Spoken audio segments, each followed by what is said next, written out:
There we go. I'm going to get the door first.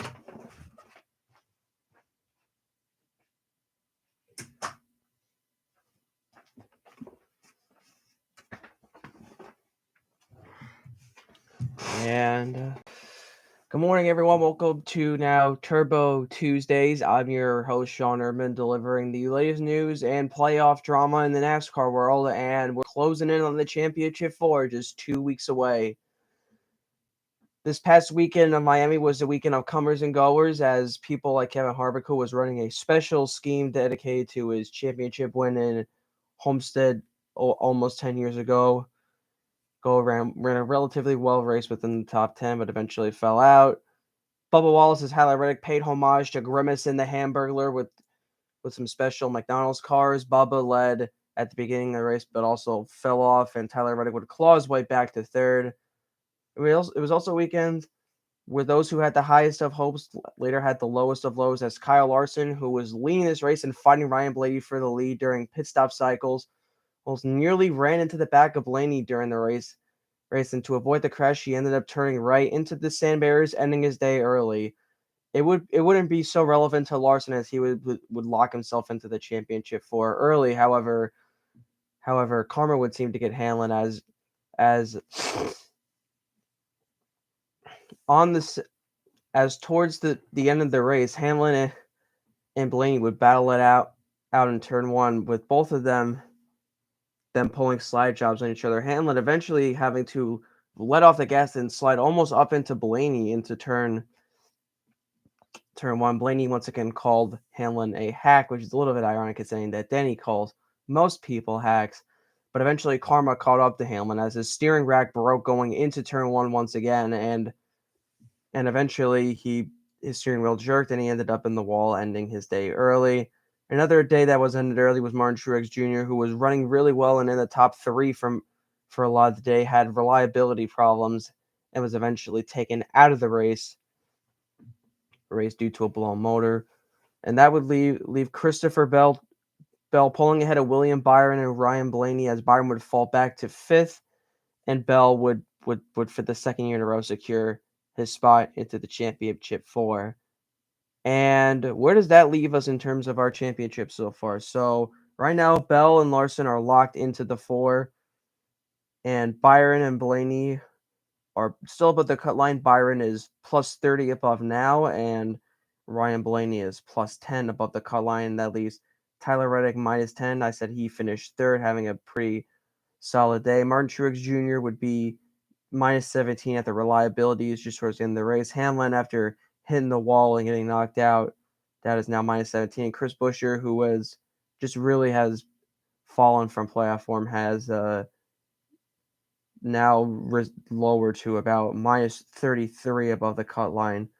So that's your championship for right now. And the Craftsman Series also set their championship for this weekend in secure. They have Corey Heim, Carson Hocevar, who will be racing full-time for Spire next year, Ben Rhodes, and Grant Enfinger, who has joined GMS as of this year. In the Xfinity Series, Sam Mayer is the only driver to lock himself into the championship four, as Riley Herbst locked himself in 2 weekends ago at Las Vegas.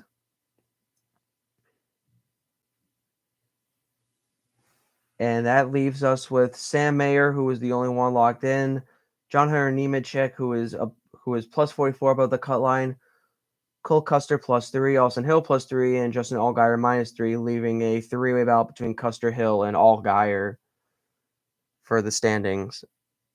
And Martinsville is going to be a track that's good on passing for a lot of drivers in the Xfinity Series, but for the Cup Series, it's all about position now with these newer next-gen cars, as drivers are going to have to scrap by. All William Byron needs is just one good day to secure himself into the championship four.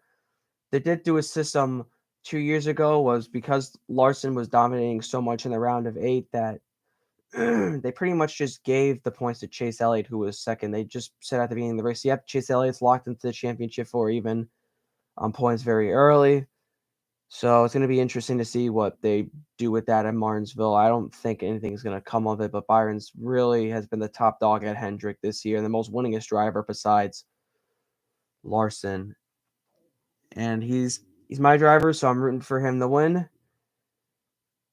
As of now, Martinsville is going to host the Xfinity 500. Last year, we had Ross Chastain pulling a Hail Melon, going around slamming his car into the wall and hitting the gas pedal, going all the way around turns 3 and 4 at full speed, setting the record of 120 miles an hour, or I believe 130 in the corners at Martinsville, to bump Denny Hamlin and secure a spot in the championship four.